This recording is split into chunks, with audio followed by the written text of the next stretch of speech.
Bro, did you hear about that lady who got tricked by a psychic into giving over $27,000 and then she got mad and she got all of her money back? Just one, how do you get scammed out of that much money? I mean, that part's not as surprising, but then here's my question: how do you get it all back? I got to find out from you about all that. And man, something I want to talk about too is this Minecraft movie. So I don't have a problem with the movie itself, but I do have a problem with the adult reactions. Like that stuff just be driving me nuts, and it's been all over my feed here lately. And I think we should do some bounty hunting as well as going after a cult leader on this episode of the Doughnut Box podcast here on Red Dead Redemption. What do you think, man? Let's do it. All right, let's do this thing. Well, man, it's another episode of the Doughnut Box podcast. We're over here playing Red Dead Redemption. We liked it so much last week, we figured why not do it again and have a little bit of a good time. So, how was your week, brother? Dude, it was a good week, but it's been a week, man. It's hitting that Easter season, so you know Easter is always busy. Oh man, that's your prime time of year, dog. That's your prime time of year. My boy here is a children's pastor, and I got a couple questions for you about that because as we talked about kind of in the intro, we're going to talk about the Minecraft movie, and I'm sure that is probably all that the kids in your kids ministry want to talk about, and that's probably the big thing that's going on right now. But yeah, man, I first of all, I've got to just give you some props for making it through the week. I'm going to give myself some props for making it through this week. We won't say it on the podcast, but man, both of us have had some pretty gnarly weeks when it comes to just busy, some things going on, and this is actually typically we hang out a little bit more during the week, but this is actually the first time this week that we've actually hung out. So you're getting the full take here on the Donut Box podcast, Also, and also got to give props to the listeners for making it through the week. You made it through the week, so yeah, you've made it through the week. Congratulations, guys. You made it through the week. You're listening to us here on Monday morning or whenever you want to listen to us. It comes out here on Monday morning, but whenever you want to listen to us. Man, do you mind if I get into this Minecraft movie stuff first, or do you want to talk about your stuff nah, first? go for it, man. Let's hear what your beef is with all of this. So it's not necessarily with the Minecraft movie itself, but what's been coming out. I don't know if you've heard about this little trend that's been going on, and this is primarily with adults. The first beef that I have is adults getting having problem with the Minecraft movie. Now, a lot of these people are like neckbeards that be like living in their parents' basement. I don't have any problem with Minecraft. I've played it before. It's not like a game that I'm sitting here like, oh man, like I'm gonna play it all the time or anything like that, right? But at the same time, I don't know, bro. Have you seen a lot of these people just like the Minecraft movie was terrible and whatnot? One, it was for kids. It's like it's a kids movie. Like it's not one for adults. But apparently there's a lot of people who don't necessarily like it. And there's a lot of critics who have been on my feed. But the second thing that really drives me nuts is there are certain scenes of the movie. Primarily, there's this like chicken jockey scene. Now, Yep, I've heard all about it. I've seen oh it. my I've seen the gosh, trends. bro! People I've going seen crazy. it where people be just like trashing the freaking theater. You know what I mean? Like people just be trashing the theater. It's like chicken jockey and everybody freaking throws popcorn and goes crazy and all this other stuff. I personally don't get that, dude. And I feel bad for the people working at the movie Okay, theater because I got to okay. clean all that crap up. Let me put this into perspective for you. If they made a movie about Grand Theft Auto San Andreas, okay, Yeah. they didn't made a movie about that from our childhood, and they really messed it up really bad. Would you be mad? You probably would be mad about it, wouldn't you? I, but see, my thing is, was Minecraft really from our childhood, would you say? No, no, but I'm saying that is our generation's equivalent. Grand Theft Auto San Andreas, like I guess so. Like for me, it's but at the same time, like, what expectation do people have? Because again, it was supposed to be a kids movie. Like, it's not really supposed to be about all the lore and the legend. It's not supposed to include all that stuff about Minecraft. Like, literally, it's supposed to be a kids movie. You know what I mean? But Like, but it I is think though. people had too big of expectation Minecraft for it. Minecraft is one of the biggest games for kids, and it's generally it's like this generation's RuneScape. Like people love that game. Yeah, and I think for me, I haven't heard anything about the kids. Then again, I mean, I don't have Oh, like for kids sure. on my feed or anything like that. Mainly, it's like adult. Again, it's like adult guys who are in their 30s, 40s that like living in their mom's basement that are like just like, man, this is garbage. And for me, I'm just like, listen, it's for kids though. I guess that's my main thing with it. And for me, I don't know, like people would just be trashing the theater for no reason. Like that's what I'd be seeing. At least that's my opinion on it. People be trashing this stuff for no reason. Yeah, I mean, I guess people get really upset when it comes to like their favorite video game or their favorite book being turned into a movie. I don't know. I know that's the trend, but like who knows what's going on in this generation's mind. But think about it. Like I said, if they made a movie about Grand Theft Auto San Andreas, oh Oh, shoot. you're there. Where's You're this little there. boy coming from? Grand Theft Auto San Andreas, then you would have high expectations for that movie. That's how I view it. Oh, Then yeah, they're over again, here. Yep. bro, I'll tell you this much. I don't have very much expectation for a lot of movies nowadays, as bad as that is to say. Yeah, Uh but you're not really like a big movie guy, so I get it. But like, okay, let me put this into perspective for you. Okay, if they made a documentary, okay, about your favorite plane. What's your favorite plane of all time? man, you gotta love the 747, of course. Okay, 747. Now, imagine if Flight Sim like they're gonna they're gonna make a video game with this big plane in it, and it's not just Flight Sim, but it's a game you could play like on PlayStation or Xbox or whatever it is. You're probably gonna have some high expectations for it because you're like, oh man, like especially if they're like, oh yeah, Microsoft Flight Sim is backing this movie, like all this stuff. The airline company's backing this video game, whatever, and like you're gonna have high expectation for it. And then when it under delivers, you're probably gonna be mad. Flight Simulator 2024, prime Yeah, example. yeah. See, Um, there you go. Exactly. That's just but all the see, I don't know. I think mainly. So my point mainly is it's not about the kids and like this generation. It's mainly like our generation that I've seen having the problem with it. I guess is the biggest thing. yeah. And Our adults ruin everything. yeah, I think that's the biggest thing for me. And like the trend with them just like wrecking stuff, it seems like it's more not because they don't like the movie, but it's just because they want to wreck some stuff. Like that's what it just seems like. It just Yeah, seems like they want to I wreck the think that's really theater. what it is. Yep. And I'm just like, bro, come on. And as much problem we've talked about this before, as much problem as we've had with boomers and Gen X folks and stuff like that, giving people at the theater a hard time, or you know, people at the movie theater don't get paid enough to clean up all your popcorn and all your crap that you're throwing around. You know what I mean? Like even if you don't like it, it's just like, bro, don't be doing that kind of stuff. People, and apparently that's become a trend on TikTok to where people are Let's go doing to that left and right. yeah. And movie theaters are like having a full on say, like, hey, if you do this, like, we're gonna shut down, like, we're gonna shut the movie down. Like, I've heard a few people, because apparently that chicken jockey scene is like 30 minutes before the movie's end. Yeah, I've seen and that. and I've seen so many people, like, they'll wreck the theater, and then I've seen some videos where it's just like they shut down the whole movie theater, and the manager's like, no refunds for anybody.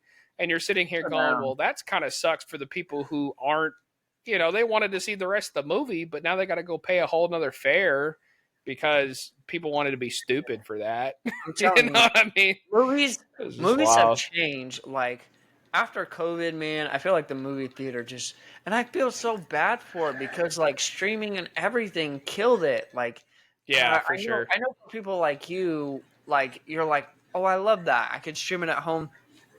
But the movie theater used to be a magical place where you would go and you would get your popcorn and you would wait for a midnight showing of your favorite movie that was coming out. And now you can't do that. Like I used to remember you used to have to get to movies like early if you wanted to get. Early, yeah.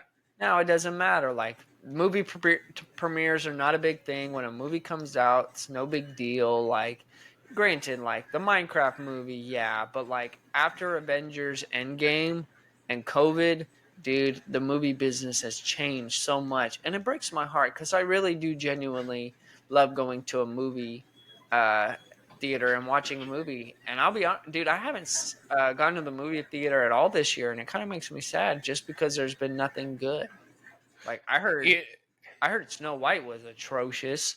Oh yeah, Everyone I said heard that that movie was bombed. god awful. Yeah, I even heard a rumor that Disney is putting a pause on live action remakes because of how much it bombed. That Yeah. they're thinking about not doing it, period, at all anymore. And I'm sitting here going, thank God, man, because some of these live action remakes were not great.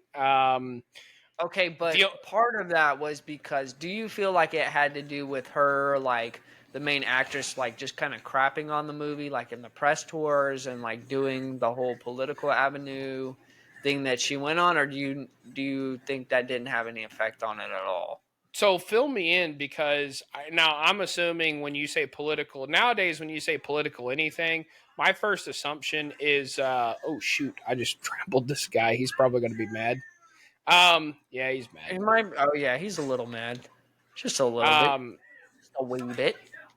when because whenever I think like political whatever, I'm thinking uh Israel Palestine tension and stuff N- like that. Is that Uh, primarily what she was talking no, about?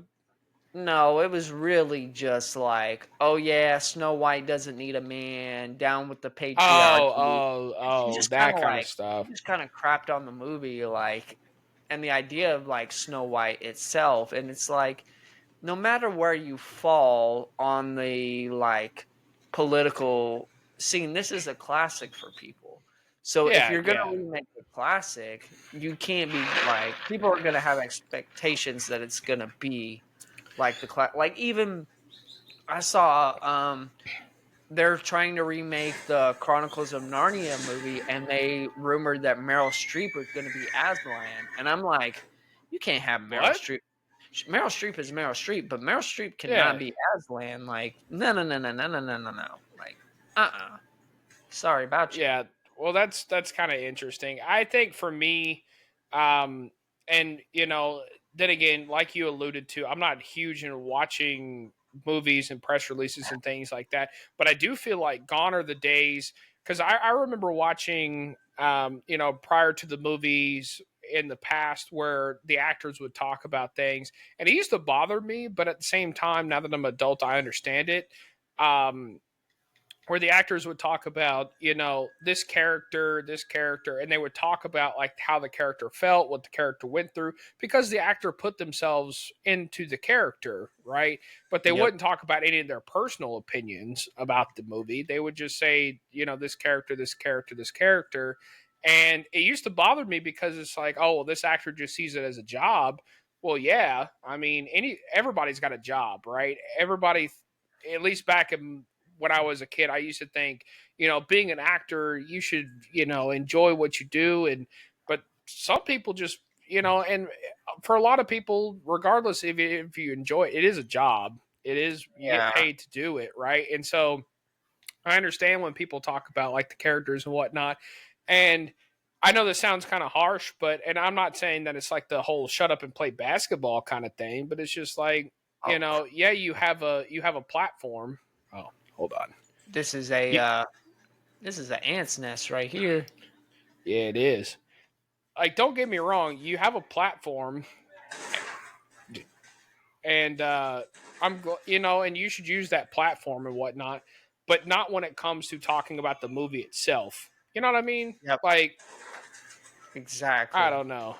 It's like you're putting your. It's like any work, like any job you have. Like you're gonna have political beliefs and stuff like that. But like at the end Yeah, of the but what? day, you gotta leave Yeah, it like outside because you're there to do a job. Like it doesn't.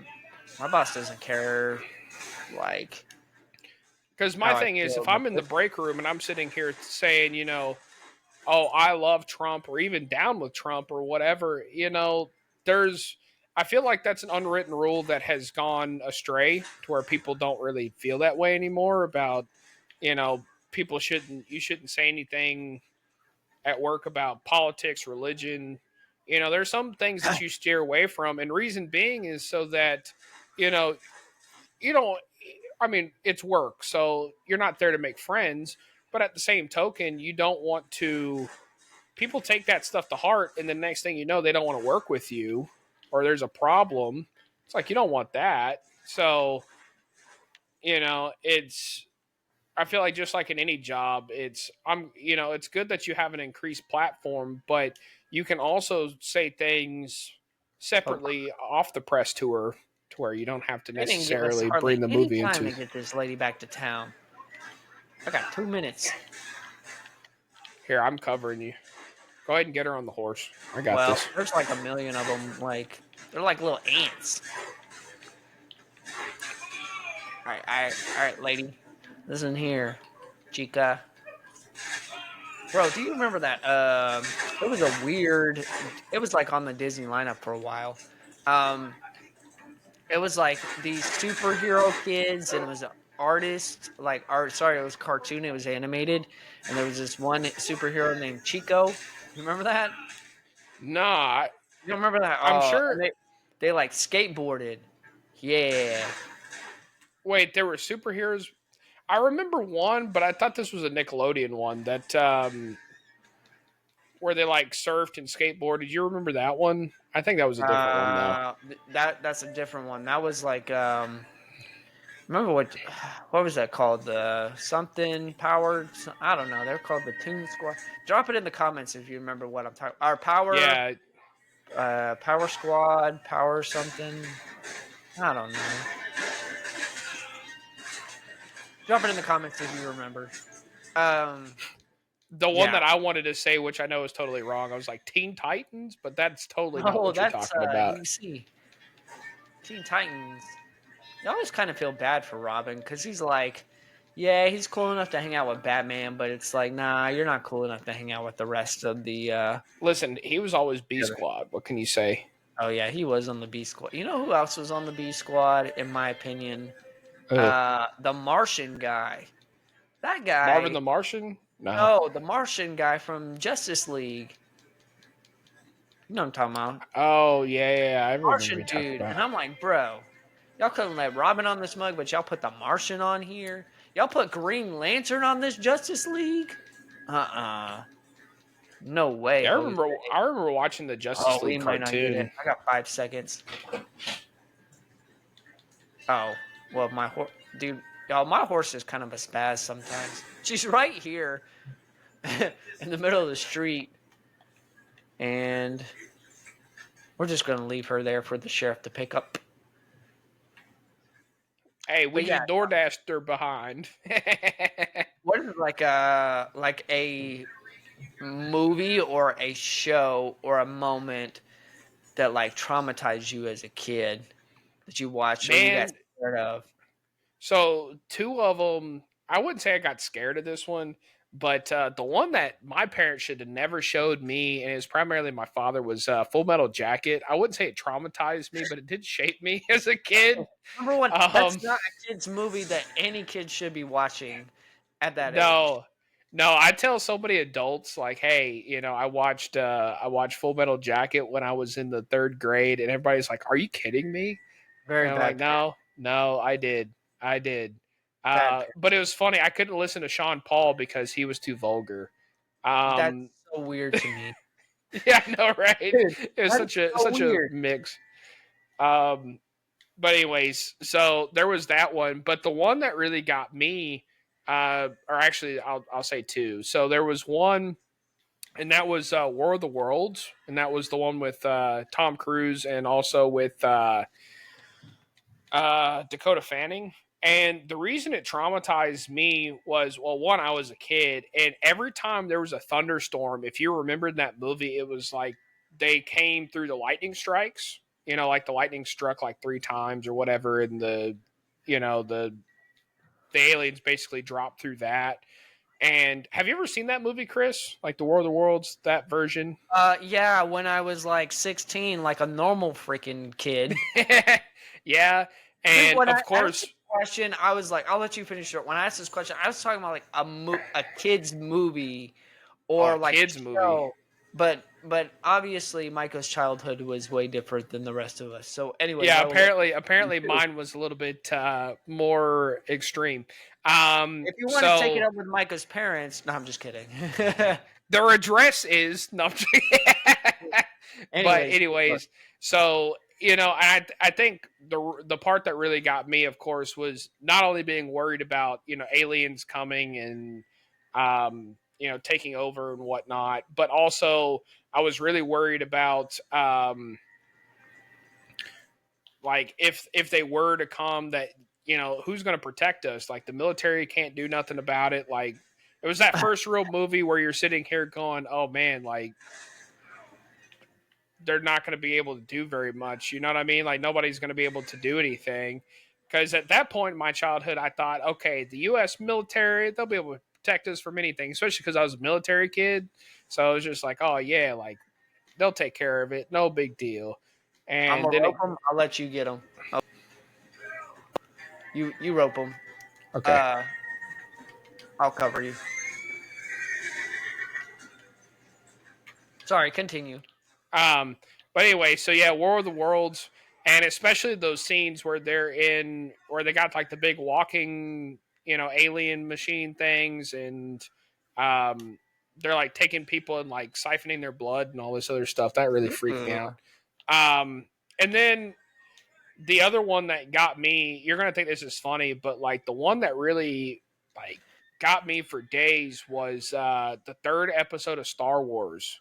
When that one came out, bro. So I remember being fourth grade the second time, and and I remember going and seeing the movie, and I really liked.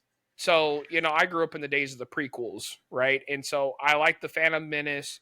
Um, the Clone Wars was okay. I didn't like it as much as a kid because there was only one lightsaber fight scene. Um, and then the third one comes out, and I remember being like, "Oh yes, like I will really want to see this one." And so I remember going to that, and I guess I didn't know the storyline, or I didn't put it together because I had seen the fourth, fifth, and sixth one already, right? Oh, Where you didn't know he there's was gonna Darth. turn bad? I guess not You didn't know because Anakin was gonna turn bad, I bro. guess I guess Dang. not, bro, because I Oh shoot, my remember like he turned bad, and that whole scene at Mustafar, like boy was I, shocked. He was like, oh, he turned into Darth I'm Vader. What? I'm telling you, bro, I'm telling you, I was so messed up, and I remember like riding Michael was another home, one shocked in the theater. bro. I was shocked, and I remember riding home, and I was just quiet, and I remember like my parents were worried about me for a few days because they're like, bro, you were quiet, like you were real quiet.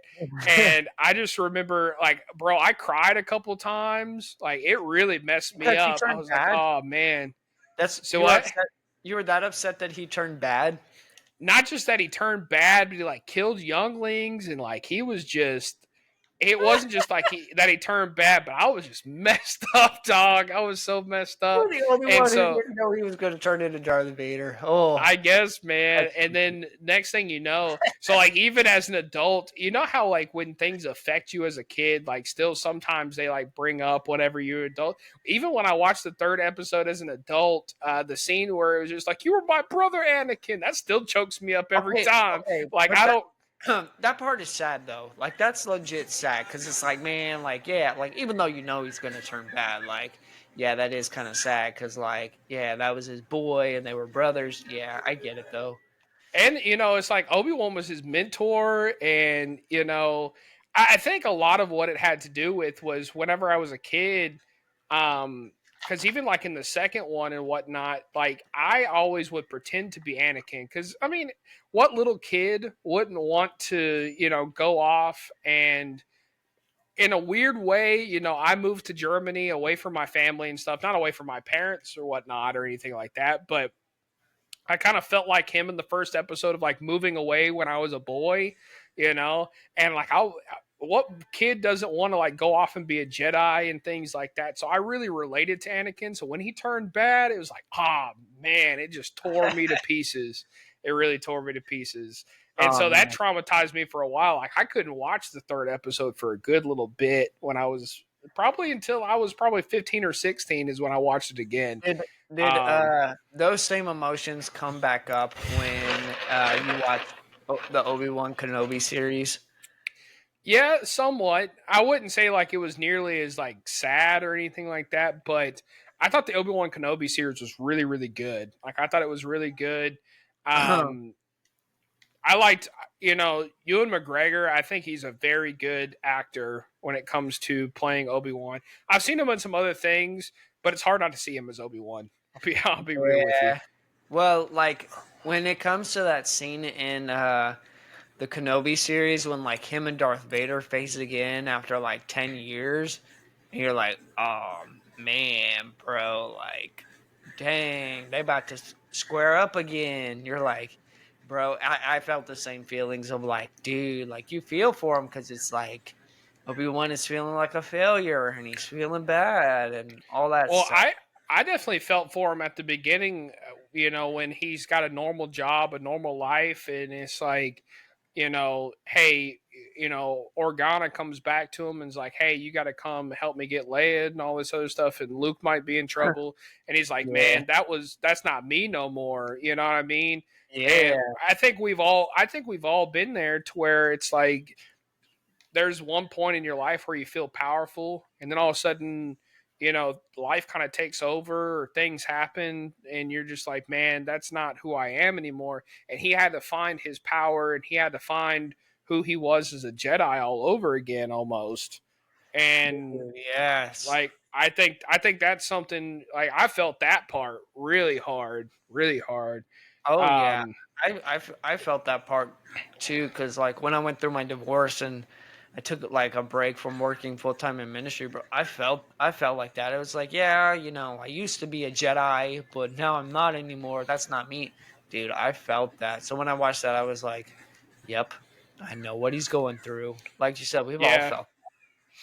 Yeah, say what you will about some of the, some of the Disney shows that they've put on, Star Wars related and stuff like that has been okay, but there's a lot of them that there are some of them that are really good. Obi-Wan Kenobi series is really good. I've heard that they're going to come out with something else Obi-Wan Kenobi related.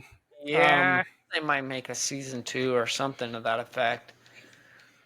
I don't know where they'll go with it because I wouldn't say they tied it all up, but I mean you Nah, know, it, bro, they got so many more avenues. He's got so many more missions to go on. He's got to talk to his boy Qui-Gon.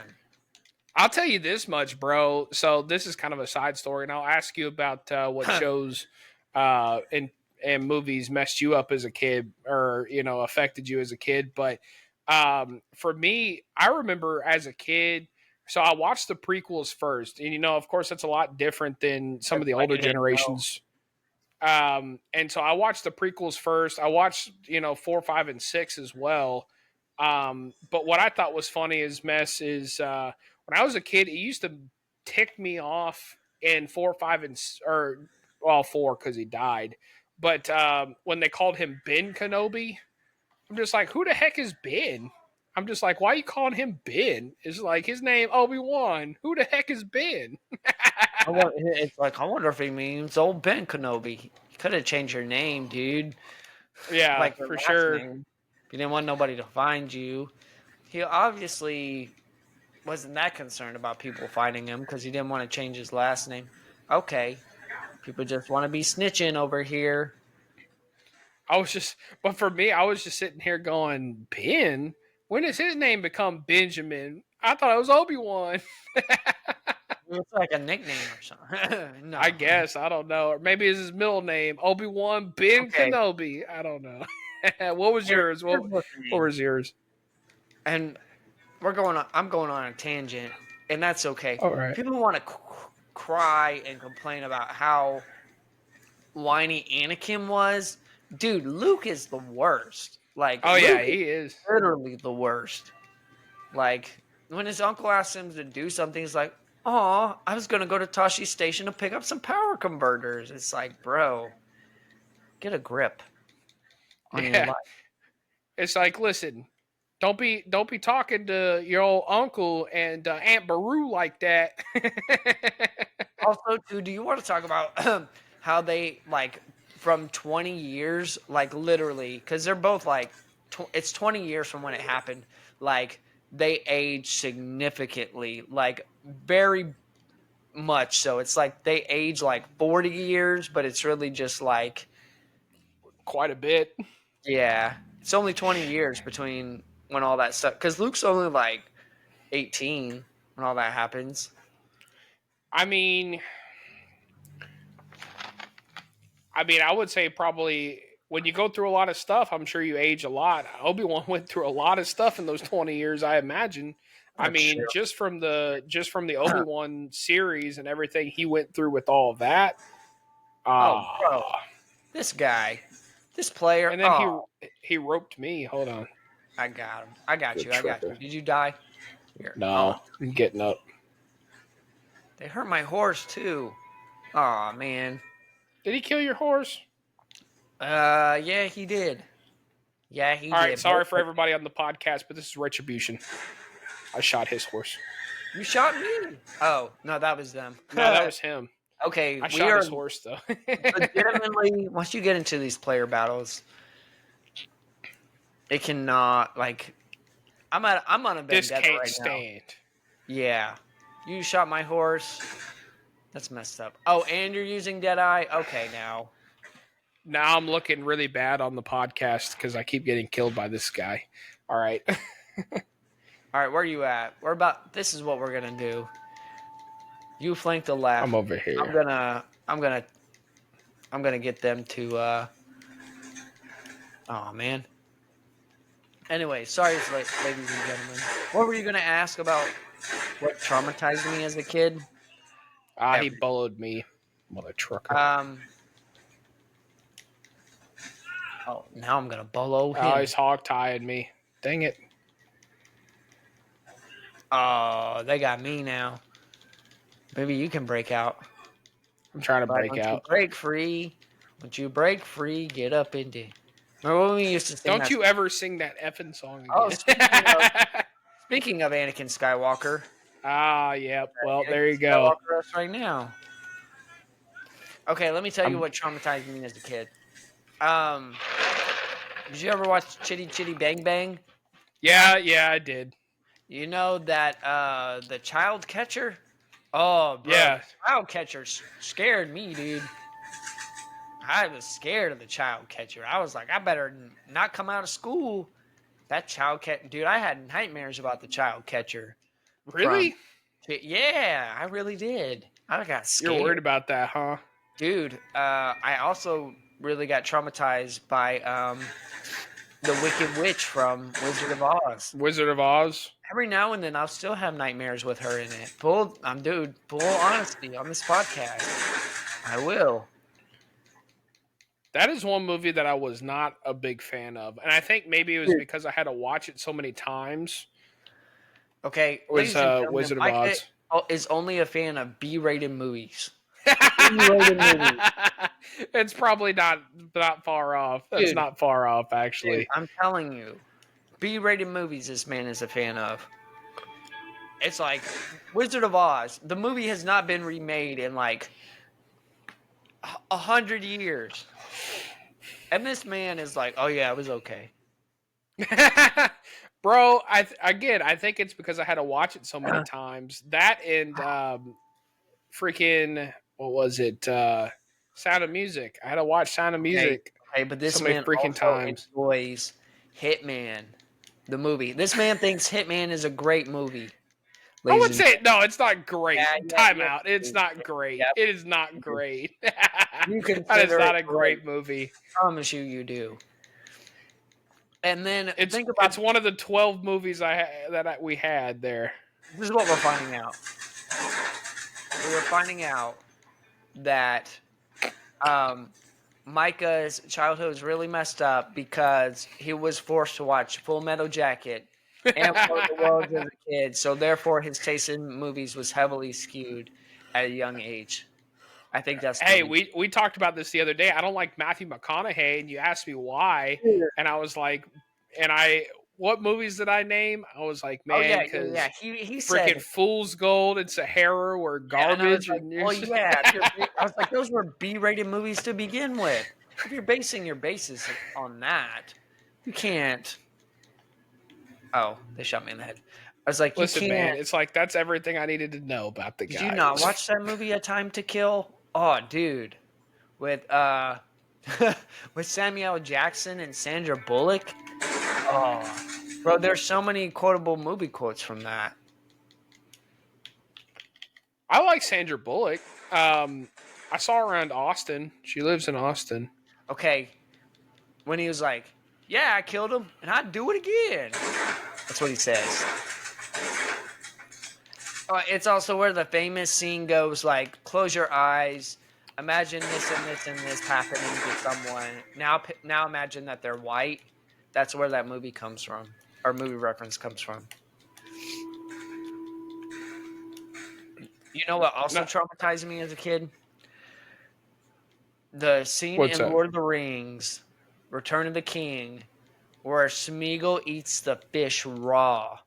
Oh Ugh, yeah, bro, yeah. that is the worst. I still can't Got him. watch that. I can't Yeah, it's watch it at terrible. all. It's horrible.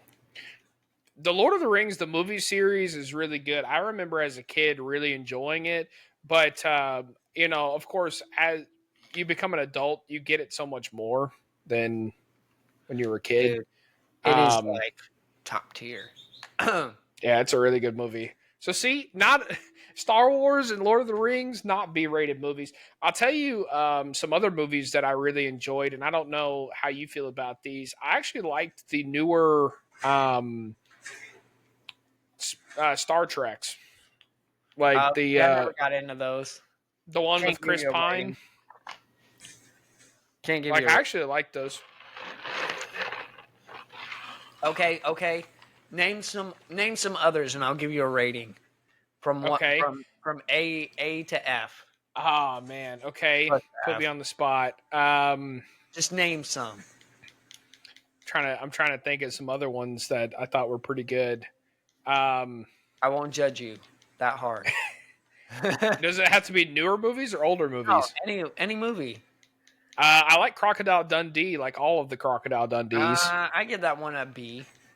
It's They're okay. pretty funny. I think they're pretty They're all funny. right. They're okay. They're not horrible. They're not. It's not a C level. Like C is just average, but they're better than average. Yeah. And then, what other movies are there that I was Just name watching them here off the top lately? of your head. First movie that Well, comes I to know me. the ones that you're gonna like. The Campaign, Step Brothers, Okay, Will Ferrell Campaign movies, probably as a movie B plus. Step Brothers A minus. Talladega Nights. A. I I love Talladega Nights. That love movie's that so movie. freaking funny. I showed my wife's grandfather Talladega Nights not too long ago, and he thought it was funny as mess too. You know which part he thought was the funniest? Believe it or not, he thought the part where they're talking to the grandpa. It's like, Chip, I'm gonna Um, scissor kick you in the back of the head. I'm all jacked up on Mountain Dew. He that was thought his that was favorite funny part. as mess. He thought Oh that was wow! great. All And right, that's not a part I thought he was gonna enjoy, but name it's some great. others.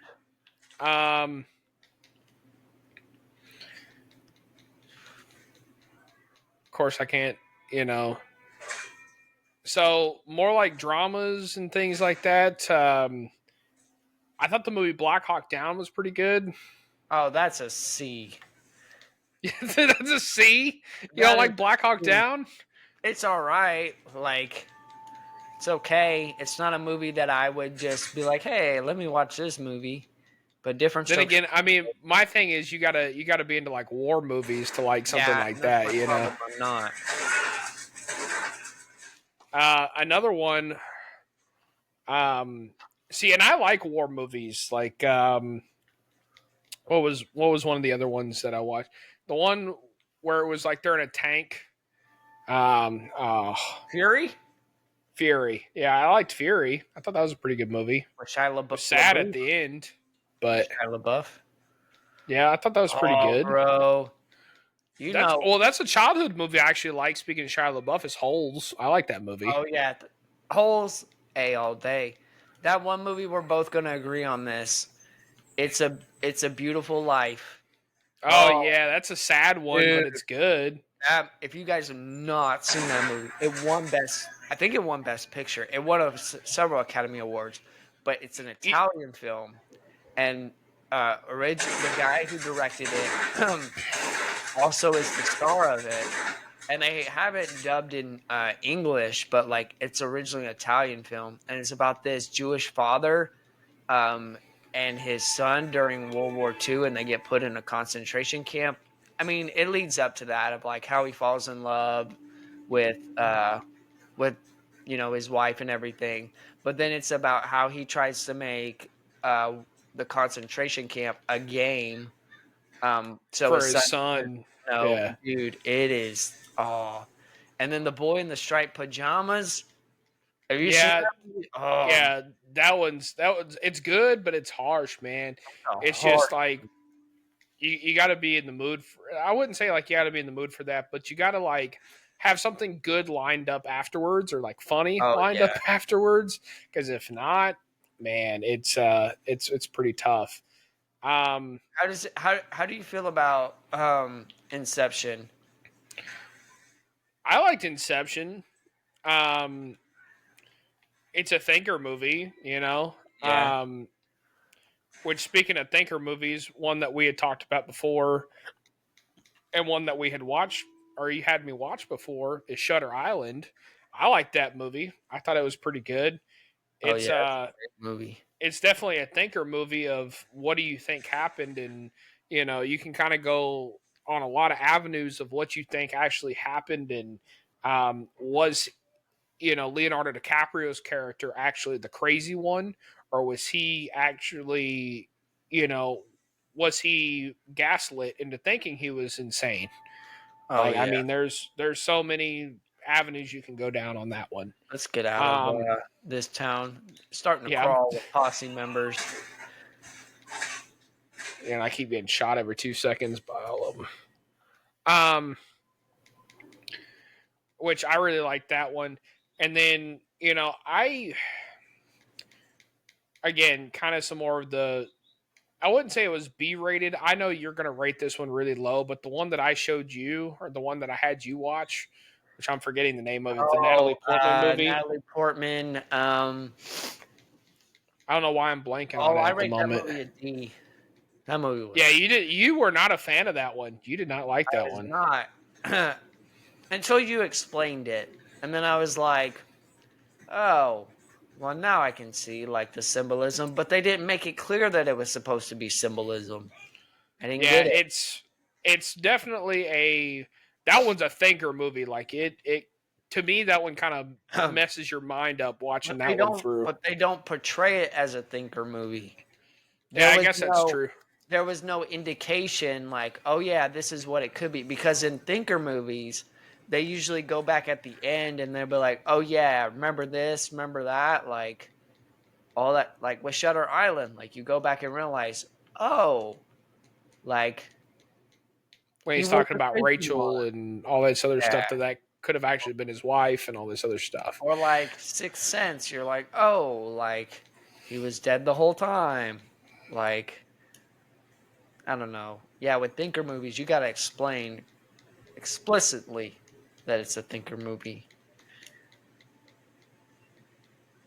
Then it just becomes a TV film.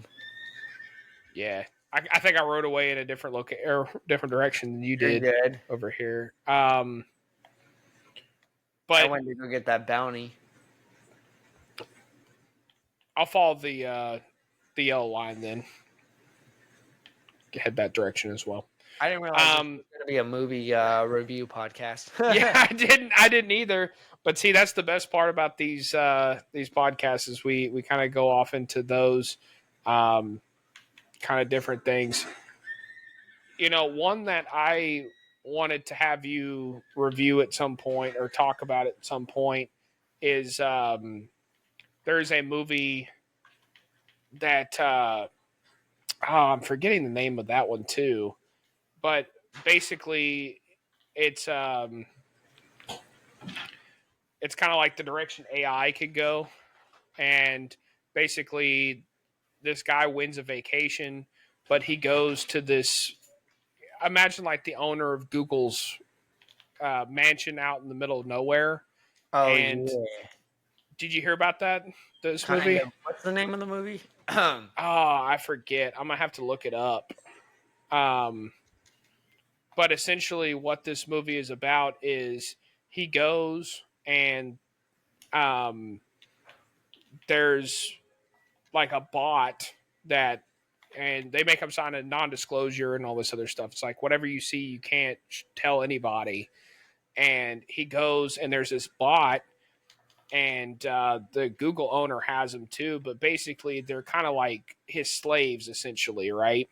Mm-hmm. And but he has one behind glass, and he and I'm trying not to spoil the movie, but essentially he has this guy talk to this bot and things like that, and the bot ends up eventually like convincing him to break him out or break her out of the Oh, break her yeah. out of like and all this other stuff, and it's a really good movie. Like it's a really good movie. And so I once I know that like I should look this up after this bounty. I'll look it up again, but I'll look it up. But it was a really good movie. It's That's also a thinker movie of like because once you find out what the bot like how the bot was programmed and things like that, you're like, oh shoot, this could be going on right now, and we could be having um, like artificial intelligence bots out here right now, and nobody would know it, kind of thing. that brings me to a question that I was thinking about the other day, talking about like AI and bots. Do you think in this generation, because we use ChatGPT for so much, now it's one thing if like you say, "Hey ChatGPT, write me this paper," and then Yeah, X, Y, Z. But if you just use ChatGPT to help you edit, do you think you need to give credit to ChatGPT or not? now it's hard, and I'll say why. So some avenues require you to. So like if I wouldn't say YouTube or whatever, but sometimes different avenues will require you to. You know what I mean? And so if they require you to, absolutely. But at the same time, I guess it depends on what level you're doing it. Now, if it's the whole kit and caboodle of what you just did, then yeah, you ought to give it and be like, this was entirely, done with AI. But if it's just like refining fine points, I mean, nah. I mean, I don't think so because it's just a tool. You know what I mean? Now, again, if you're making the whole entire thing like videos made entirely from AI, I think that they should have a disclaimer or something that was like, this is entirely artificial intelligence of some sort. But if it's like, like you said, you wrote a paper, but you wrote the paper, but you ran it through ChatGPT and said, hey, um, refine my grammar or concise, make this more concise or something like that. No, I don't think so. As long as you still have the oversight for it and you're just kind of using it to save you some time. Yeah, because really I, and truly, like you should be using AI as like uh, a management or editing it or like as an assistant, not as like do this the for me. say all end all and just run everything through AI. Because I'll say this, the program that we use even for the podcast here, it pulls and uses AI to pull our YouTube shorts every week or our shorts that we put onto Facebook and Instagram. But at the same time, it's not perfect. Like I still have to go through. I can't just pull those video clips and say pull these video clips and just put them directly online. Most of the time, I'm still having to tell it like, hey, okay, now I'll put the captions on here. And then I'm having to monitor it and say, okay, I don't like where it ended or I don't like where it started off in this conversation. Because sometimes it'll start off in conversations where, or a piece of our conversation to where there's no context of what we're talking about. Yep. And so it's like, okay, I don't like where that is. And so, um, there's still a lot of oversight that has to happen. Like it pulls the main bit, and so it saves that time instead of me having to go wherever into the podcast, find in the podcast where I want to do, pull that bit, which can take some time. It does that part for you, but at the same time, the rest of it still has to be on you, kind of thing. And I Yep. do like that aspect of it because I feel like once we get to a day where it all does it for you, it's going to be an interesting time, I feel like. But Most definitely. Yeah, I was curious about that. I came up in conversation the other day, and so I was really curious. yeah, I don't know. I mean, you interact with kids a lot. Um, like younger kids. Do younger kids use ChatGPT a lot? I know that kind of more teenagers definitely do, Um, but no, not really. If they do, I don't know, but like I think it's already built into a lot of the programs they already use. So if they do yeah, it, it's just part of the program they're already using. I'm gonna get some more ammo. I got you. I got a question for you, kind of based off of some of the stuff we talked about. So, you being a children's pastor, my first bit of this question is how much have you been hearing about this Minecraft movie? Um, I've been hearing about it ever since the trailer first dropped, which was probably last year. I feel like Yeah, so. I've been hearing about it for a while, but since it first came out, because it just came out, so I'm sure I'll hear some of the kids talk about it over the next couple weekends. But it's been over my feet. I haven't gotten to see it yet. I usually try to like keep up with like what's going on in kids' the movies and things kids' like that. movies and stuff and the Yeah. trends. Just so because it's helpful to know your audience, right? But yeah, I think really and truly like not too much. I knew it was going to be a big thing. The Mario movie when it was released like 2 years ago, that was like all the rage. And Everybody of talks course you about saw that. like the Peaches song and all that stuff come out of that. And so I'm feeling like this is that movie. Oh yeah, because there's already some songs that I've seen come out. Like there's like the Happy Birthday song and Steve's Yeah, Lava Chicken song. Like I've already heard that stuff pretty but prominent. but the game has already been prevalent for dude I probably mean, over a a long decade, I time. would say. Yeah. And Fortnite's still going strong, so it's like I Yeah, can't believe which is wild to me. So, did you ever play Fortnite like at all? nope, I know played it. when it first started, you were still with your ex-wife who was just absolutely against video games. So I know like you didn't play it at the beginning. I played it at the very, very beginning because, of course, it's always been free to play. So Yep. you could just download it and play. And so I remember like some friends of ours, and I love the concept. Like, don't get me wrong, like I love the concept of just you get because at the beginning it was very simple. It was just you get dropped in. There's a certain number of players, and you fight till you're the last one alive, pretty much, right? And Yep. there's like a storm that comes right into the middle, and basically you just get smaller and smaller and smaller. But like what you can build was very limited. Like it was just very limited in what you could build and what you can do. So a lot of it was more finding the structures around you. Like it wasn't really, it was finding the guns and finding the structures. Now it's like, man, you can build all sorts of stuff. People got all these skins. You could do all these emotes. You could do all that. Like it's Yeah. really expanded. It's like they've expanded that and expanded that and expanded that. We'll go I to stopped Rhodes. playing it probably I only played it for about 6 months, but even after 6 months, it became to where there was just too many kids. It was just Oh like, yeah, and there's a lot no, of kids. it's like, and no offense to kids, but it was just like, man, okay, this is just kind of getting too much of a kids Yeah, game. I I'm wouldn't just kind of wanna. out of this. Nope. Where do you want to? Where are you going? Rhodes. Roads, okay. Um, and so we hopped over to my friend group at the time. We went over to Apex Legends, which I'm sure you Yeah, probably heard of that one. Which yeah, that's the it's big one. similar. I mean, it's similar. But that one, there's no building in it at all. Like it's only like prefab buildings and stuff like that. You're just looking for that, but it's essentially the same concept. Well, for a Um, while it used to be like, yeah, I play Fortnite. It's like, no, PUBG's better. Like Oh PUBG is yeah, for real PUBG. I gamers. remember Like, PUBG too.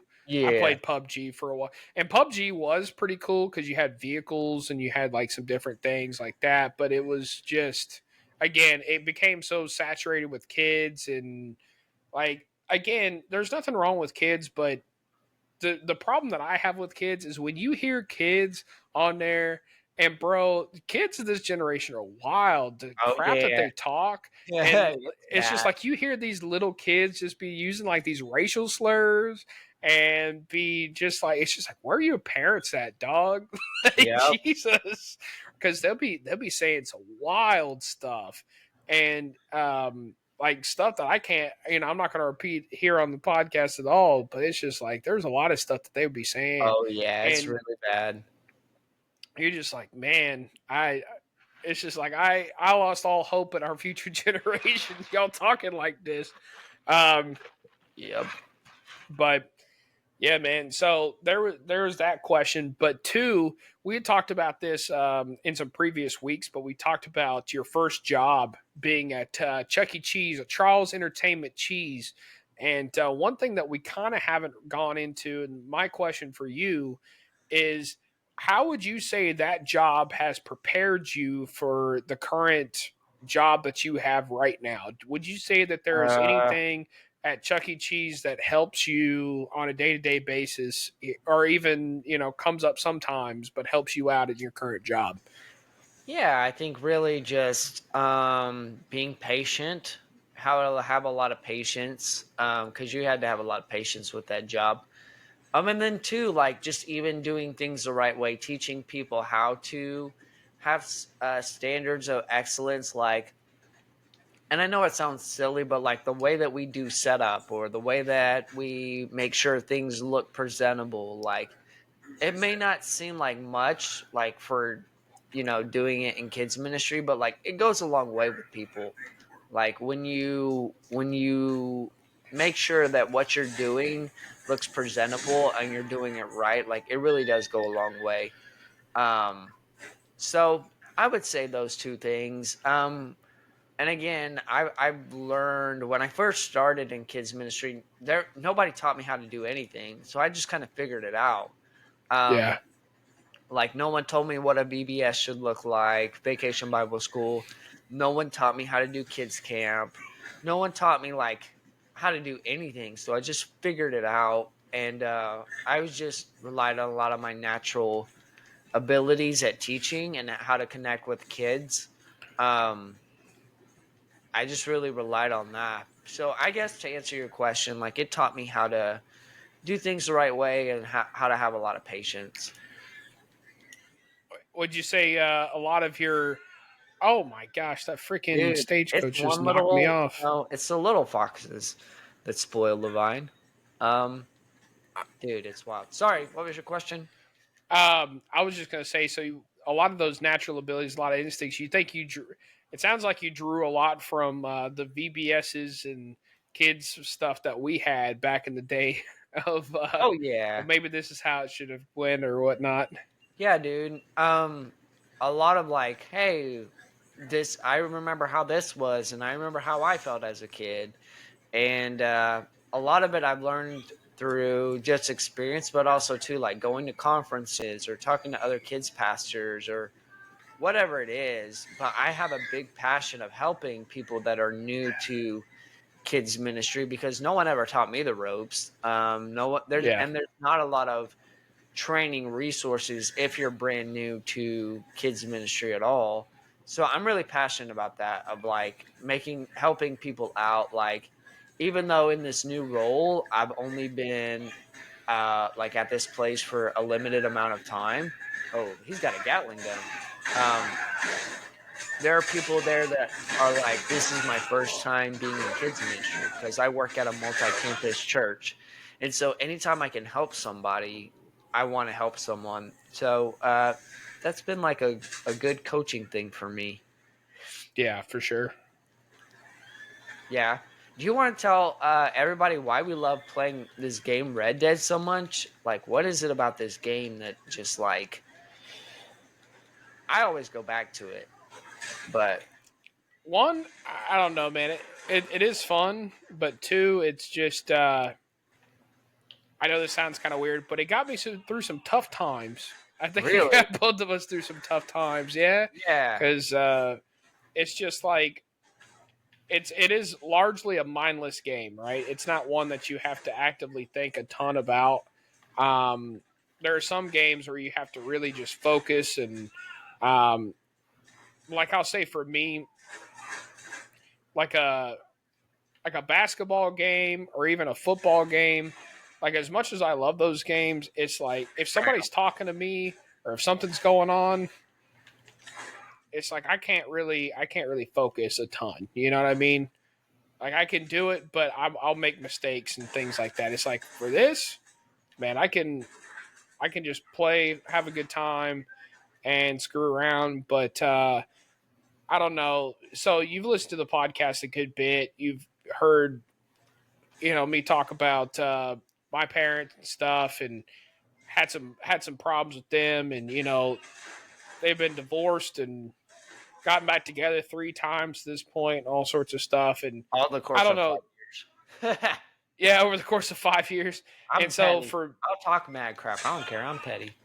hey man, no, it's fine. It's just, and all this happened while I was an adult, and I mean, everybody talks about like divorce when you're a kid, or like parents getting divorced when you're a kid, but nobody really talks about it when you're an adult, especially when you expect these people to be together forever, because before their first split up, they had been together for almost 30 years to that point.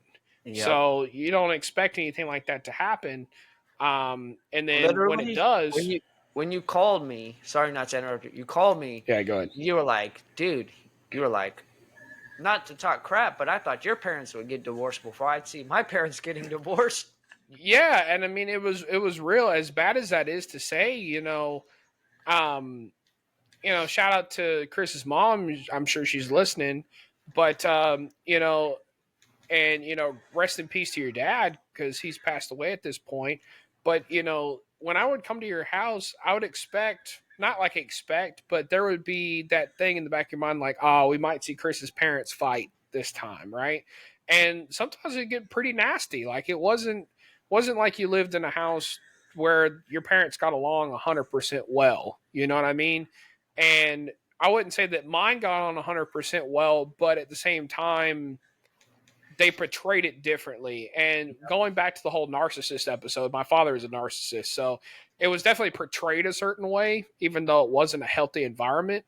So it was portrayed like everything was healthy, hunky dory, everything was great, right? So um, I guess that was probably the biggest difference. And so it was just kind of shocking, because it was like, man, I kind of always, I wouldn't say I expected Chris's parents to get divorced, but there was a time where you're sitting here thinking, like, oh man, I might get a call one day like, hey, Chris's parents are splitting up. Um, and then so when mine did, I was just like, dang. It's kind of like that meme, and the statement is just like, I saw my parents split up 3 times before we got GTA 6. Yeah. Yeah. you know, it's like it's just not something that I had in my bingo card for sure. But going back to this game, it was kind of that this game kind of just was that easy, okay, I'm having some troubles or whatever.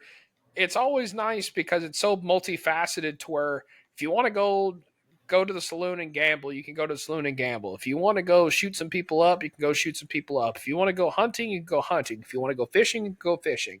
You can do so many things to where it's like whatever is kind of your fancy. And so whenever your life feels out of control, what I like about Red Dead is you can control different facets of it. And it's just open. It's the most open world game that I know of, if that makes sense. Yep. So that's what I like about it. And so I feel like it did help through those times because I mean, how many times were we able to get on this game and just talk through some crap, talk through what's been going on, just like we're doing right now. Yep. So I like this game. Number one, the story is phenomenal. Like, yeah, it is. It's like a movie, but you're playing it. yeah, I played through this game a couple of times, and every time I played through it, like at the end, I cry, just because it's so well written.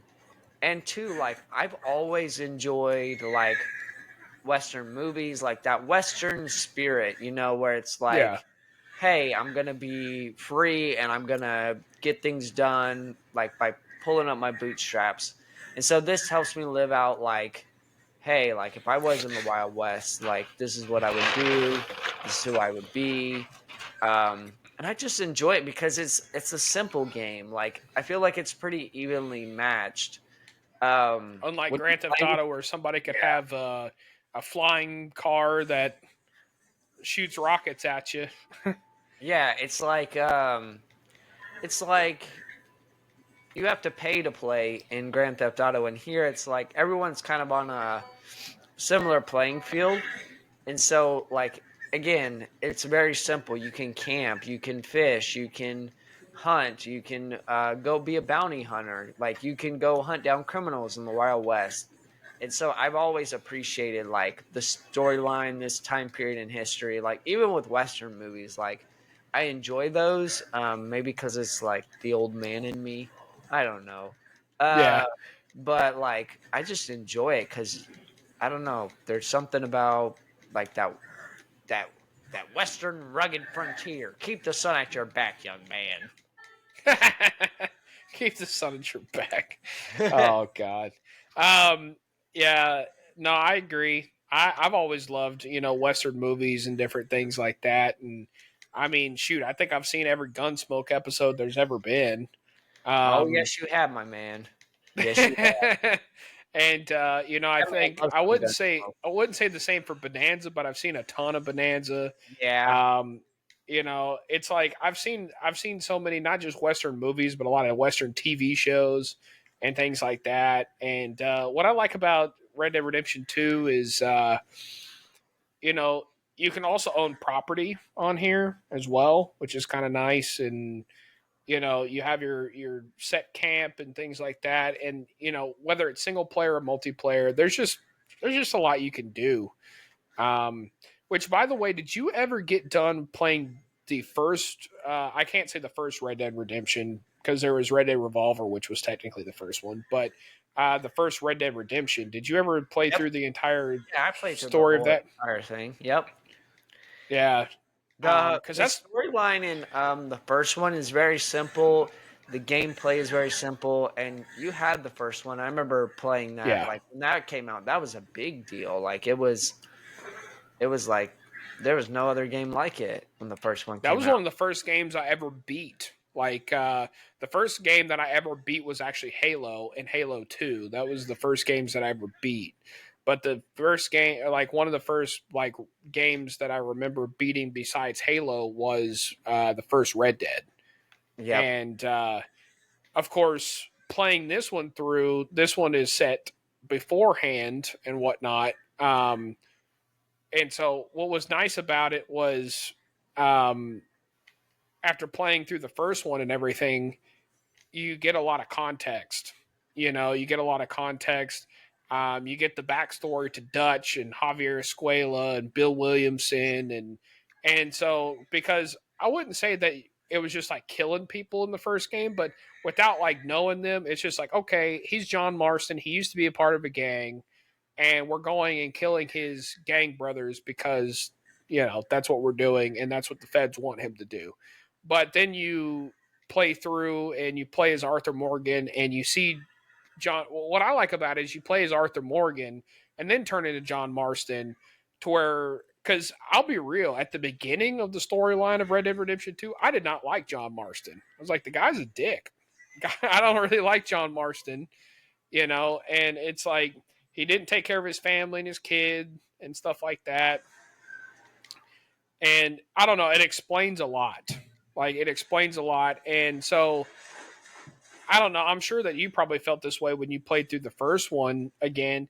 It wasn't, after playing through this one, would you say that it had a bigger feeling than just like, okay, I'm just killing gang members that he Yeah, I used to feel be a like part there's a of? story to it, and there's a reason I actually care about these characters. And really, from the first couple, like even John Marston gets on my nerves. Like he really does. Um, yeah, the first one, I'm kind of like, I don't like this guy, and yeah, like it puts it into perspective for you. Um, and it really makes you care, and it gives a storyline not just about like John or like Arthur Morgan, but about the country as a whole. It's like, oh, they're a dying breed of like the cowboys are dying out, and now they gotta like adjust to modern life and all that stuff. And you're like, okay, you feel for them. Yeah. And especially, I mean, we live in a day and age to where, of course, there's college, there's education, there's different career fields and things like that. Um, Back in these days, there was only, I wouldn't say a limited number of things that you could do, but there wasn't a ton of, career options per se, right? Yeah, And so if the only thing that you knew how to do was be in a gang and kill, rob, and loot, and that's going away, that's kind of not that it's a good thing, but you do feel for it because it's just like, okay, they don't know how to get out of that. And that's yeah, an understandable thing. exactly. So You got I this don't guy. know. I'll Yeah, I got him. I'll cover you. Ah, he shot me. Dang it. Oh no, he didn't. No, sir, you don't shoot my friend. Um, I want to touch on this story because I'm like, we've been going this whole podcast, and I told you I'd Haven't talked about it. Yeah. yeah. So this lady got tricked by a sidekick. Now, I don't care what you say. I'm gonna go on a tangent about this. A lot of sidekicks are phony, man. They really are. It's so funny because all you have to do is just like notice something about someone and be like, oh well, I can see you're a very anxious person. It's like Oh, yeah. you didn't have to have special powers to figure that out. Um, so and it's They were always pissing funny. their pants when they walked into your office. Yeah, Anyways. yeah, like so, like even when they're like on murder shows, they'll be like, yeah, we consulted a psychic. And they're like, oh, yeah, something really bad happened in this room. It's like, no, dip, you probably just read the news and then found out there was a murder there. Like, so anyways, this lady goes to this sidekick after like a very bad breakup. And of course, that's when like those kind of people will get you, is when you're vulnerable. And uh, she did the palm reading or whatever the heck they do. And she was like, yeah, like I can tell there's a generational curse over your family, and you have trust issues, especially when it comes to money. So in order for you to be free from this, you need to write a check for $27,000 and leave it with me for 24 hours, and then tomorrow I'll give it back to you, and then the curse will be broken.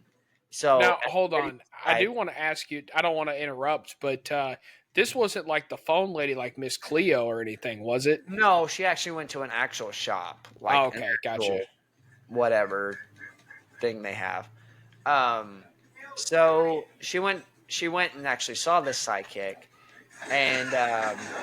and the lady was like, "Yeah, that really doesn't make any sense." And then the lady like kept pushing her and pushing her, and was like, "Well, like it's only gonna be for 24 hours. You can trust me. Like if you want freedom in your finances, like you'll write this check." So she wrote the check, and then the lady like the next day when she went to like go collect the check back, like the lady had pretty much like skipped town. And so she tried to call the bank to like stop funds, and the bank was like, sorry, the funds have already been withdrawn. And so yeah, the lady like cashed the $27,000 and skipped town. I was like, could you imagine the embarrassment of this lady? Like I could only imagine. Like I would feel so ashamed, so embarrassed, like all that. So she tried to go to the police, and the police didn't do anything to help her because they were like, "Well, you willingly gave over $27,000. You're an adult. There's nothing we can do." And then she hired a private investigator, and they basically did a sting with the psychic with another lady, and so they were trying to get more money out of like the psychic was trying to get more money out of these people, and they got enough video evidence to take the lady to court and get her arrested to say that like it was theft by a person in a position of trust, or theft by coercion. And so the lady got all of her money back. That's crazy. That's But crazy. here's my question. How much did she spend on the private investigator fee and the lawyer fee? Because sometimes that'd be, you know, 27,000 or more with all the court stuff, and that's how some of these people get away with it. Is with the time and the money that you spend in court, sometimes it's not worth it. You know what I mean? Yeah. I'm not sure. I don't really know that part of the story. So, What's wild to me is, I understand how people get scammed sometimes and whatnot, but some of them are very, very dumb, and um, very which, vulnerable. yeah, which did you want to do something else, and we'll wrap this up? But Yeah, yeah, yeah. um, We'll go to have you? we'll So do a we'll here's do a feud. okay. Here's the question that I have. Have you ever known somebody personally that's been scammed or been a victim of fraud or anything like that? Um yes. Yeah, I have. My my ex-mother-in-law got scammed. Um Really? so what happened was a hacker got into her computer and was like, it got the message was like, don't push anything, uh your account has been hacked, you have to call Apple to get your computer, Oh, all that. And yeah. like, Scareware is what they call yeah, that. what happened essentially. So um essentially, she called the Microsoft helpline or whatever they had her call, and they were just like, "Well, give us this. You have to pay us $300 to get this stuff unlocked." And so she did that. yep, pretty much, yep, that happened. That's No, I crazy. don't want to You get know on what? yours. You know what? The one that I know of, or the few that I know of, is I had so I had some family that lived in Mississippi, as you know, and things like that. And after Katrina, there was actually a few people that you'd be surprised, man. There was it was funny. This You've heard the term carpetbagger. Yep. They still use this term in the South after this No because, way. yeah, bro, because there's a lot of people from up north. And so there was a lot of these quote unquote contractors that came down to fix people's houses and things like that. And Oh, I know two people that got frauded. And essentially what happened was they said, okay, we'll fix your house, but you need to give us $20,000 up front. And so, of course, they just got money from insurance, right? They just got their insurance money to yep, and they fix, give it over. and they gave it over. And then these people would hop town. Apparently, that was quite prevalent during that time, during after Katrina. Oh yeah, And so I know 2 or 3 people that did that, that had that happen where they just gave the money over. So lesson learned, folks. It's just like, and here was the thing that gets me though is, and maybe I'm just, I wouldn't say smarter than the average bear, but maybe I just look out for this stuff a little better. But they didn't sign any sort of paperwork. They didn't have any sort of agreements. They didn't have any nothing. They're just like, okay, let me just hand over the money and you'll be by tomorrow, kind of deal. yeah, And it's like, I understand that people trust other people, but it's like when it comes to contractor situations and things like that, it's like you got to get stuff in writing, one, but two, it's just like, are you really going to willingly hand over? I'm not the kind of person to, like, I understand putting a deposit down, but the whole amount ain't no way. Like, there ain't no yeah, way beforehand. I'll give you the full amount once everything is done with. You know what I mean? yeah, exactly. Yeah, it's crazy. No, we joked about my cousin Steven, but my cousin Steven did that to my mom. Like, said, hey, like, I'll finish. He did some of the work and was like, hey, I'll finish painting this and this, and then just skip town. So, didn't have the nerve to show up on Thanksgiving and not say anything. That's wild, man. That's wild. Yep. Um, It's crazy, in dude. fact, actually going back to my parents, they actually had that happen. It was a guy in the church, which of course you would think guy in the church, you would trust him, right? But what I thought was kind of interesting was, and I haven't thought about this till just now, but they wanted to get the flooring redone.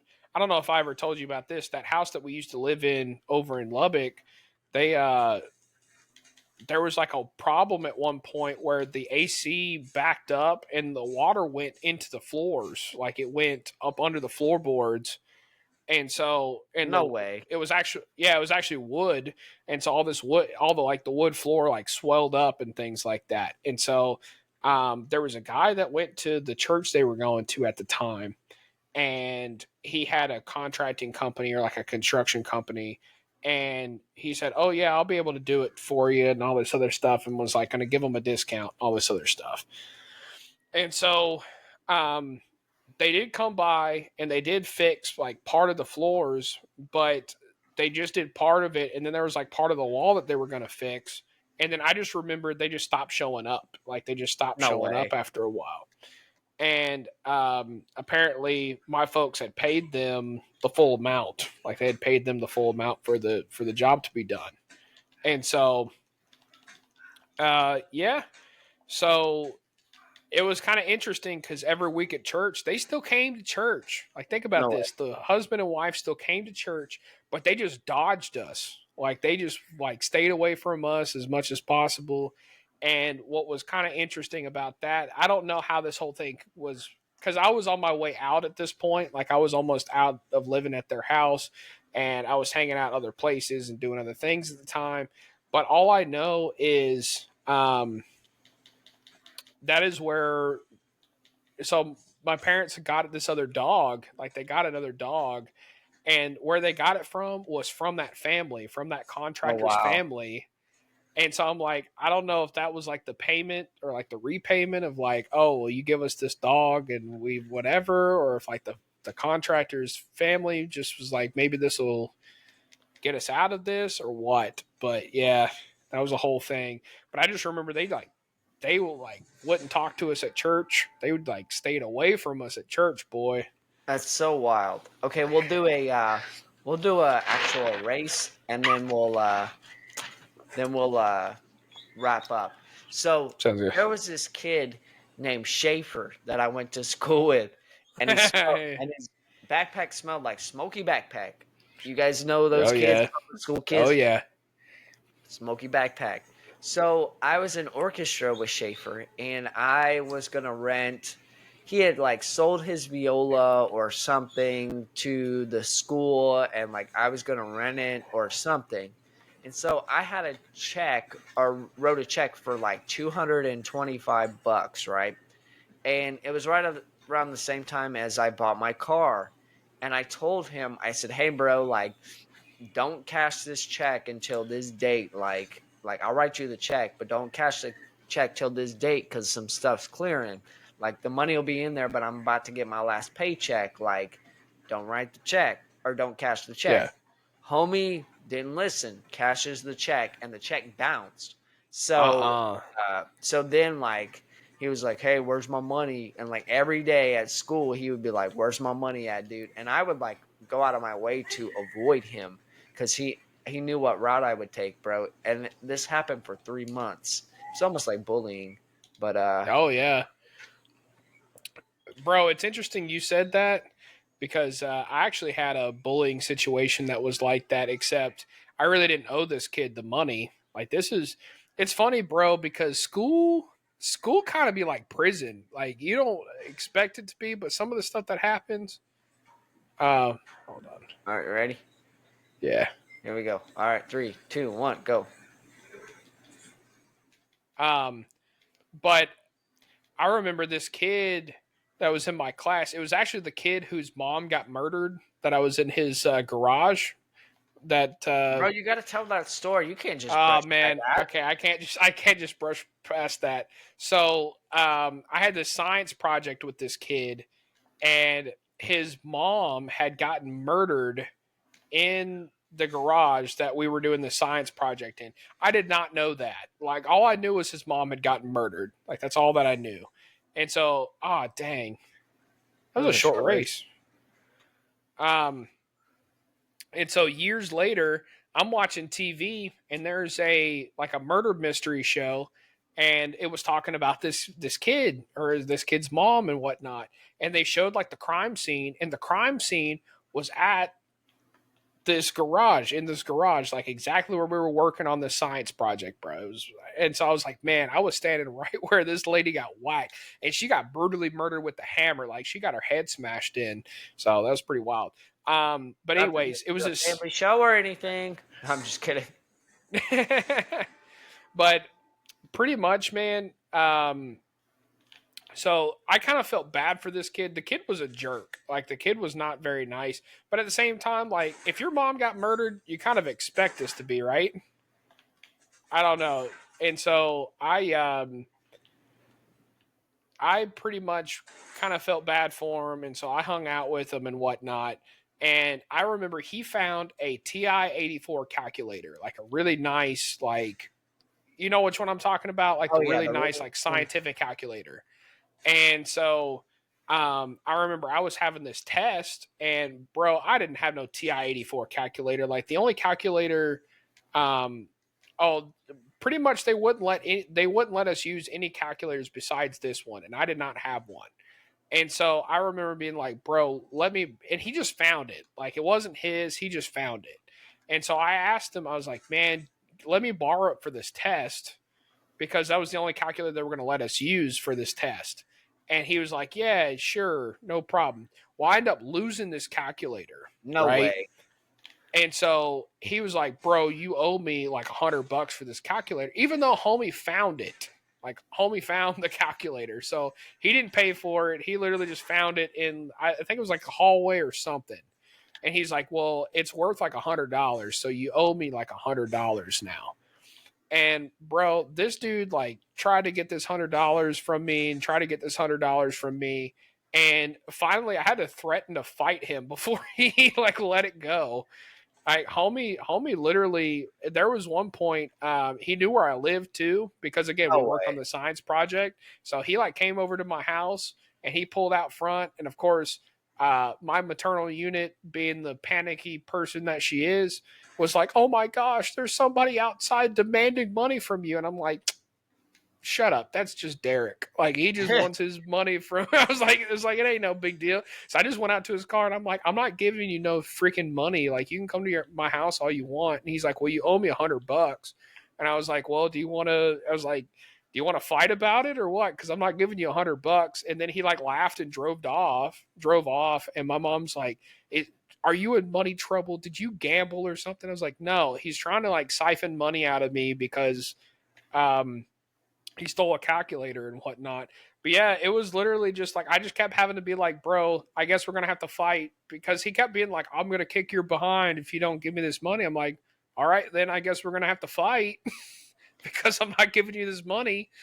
because I didn't have no $100, and I'm also not going to give you no $100 for a calculator that's not yours. Like literally, he just found it, and what ended up happening was that just ended up happening. And that always kept shutting him down. It was just like, oh yeah, I'll fight you for it. I'll fight you for it. And then finally, I don't remember what happened. I think I found it like at the bottom of my book bag or something at one point. It was just like, here, found it. Or I found another one or something. I don't remember. I just remember there being another calculator in the mix and being like, here's your TI-84 calculator back. And then he dropped it. But I just remember him just trying to get $100 out of me this whole time. I'm like, bro, you're not going to get me. I'm not going to get no 100.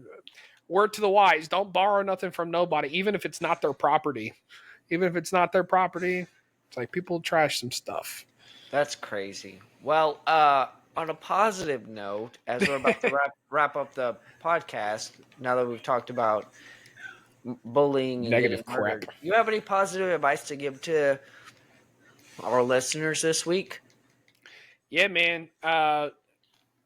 That wherever you're at in life is not the say all end all. And again, every time I say some positive advice, a lot of times I'm talking to myself. But um, sometimes it's hard in life to see, but where you're at the present moment is not where your ending is going to be. You know, each day is a new day, and tomorrow might change everything. I mean, shoot, I'm not saying it will, but tomorrow these videos might go viral, and before you know it, we'll be super popular and have all this stuff and blah blah blah blah blah, and our whole life will be changed and whole life will be different. But it's hard because of what you're seeing right in front of your face right now might not be what you're looking for, and you might not be happy in life. But even if it takes a while, life will change, and life will change for the better if that's the goal that you have for yourself. So, just because you are where you are right now doesn't mean that that's where you're going to end off. And so keep fighting, keep working, and before you know it, you'll be where you want to be. Yeah, good stuff. Good stuff. How My about positive, you? my positive advice for this week, is just to take care of yourself on all levels, physically, emotionally, mentally, spiritually, all the good stuff. Sometimes when you're upset or you're tired or you feel like everything is just crashing in around you, sometimes it's just good to take a nap and get something to eat. Your body was created by God, all connected. So like, if you're off emotionally, it's going to affect you physically, or if you're off physically, it's going to affect you emotionally or mentally or spiritually. Like, they're all connected. So sometimes the best thing you can do to help reset yourself is just take a nap or eat, or talk to a friend, or do something you enjoy, or just take a walk, whatever it is. Like, make sure you're taking care of yourself, because you can't take care of others or help other people if you're draining yourself. It's like a drill battery that's only at 5%. Like, yeah, it can kind of get the job done, but it's going to take a minute. Like, you know how it goes. Like, when you're trying to get that last screw drilled in, and it's like your battery's almost dead, and you keep like, oh yeah, I really should charge it, but I really need to get this last screw in, so I'm going to take it out, put it back in, take it out, put it back in. It's Yeah. the last job done. But yeah, make sure you take care of yourself. Yeah, I had to do that just today, man. I went to work and was not feeling too great. And it wasn't sometimes, when people say I'm not feeling too great, people always think sickness. It's like sometimes you're just mentally not feeling too great, which means that you're physically not feeling too great too. Doesn't mean that you're necessarily sick. It just means that you need to take some time. And it contributes to you being overwhelmed, and it contributes to you being just way over your limit. And when those are the times, it's like, you're not going to get any effective work done anyway. So it's time to just try to rest as much as you can. And, it's okay. Most of the time, I know I'm turning this into another lesson here, but it's like all the things that you're juggling in life. Sometimes, yes, some things are priorities and they're made of glass, but a lot of things that you're juggling are rubber, and so you can let them drop and it'll be fine. So just Yeah, remember that. good So episode, man. Good episode. yeah, man. So um, We really enjoyed it. If you're listening to us over on Spotify, come see us game. Not saying that we're any good at it, but we have fun. So go see us over at the Donut Box Pod over on YouTube, and we will pick this back up next week. It might be Red Dead. It might be something else. We're just going to decide on the fly. So, but yep, had a great time, and we'll sign off as I'm shooting this gator out of the water. I'm Micah. And I'm Chris. And this has been the Donut Box Podcast. See y'all next time. Stay classy.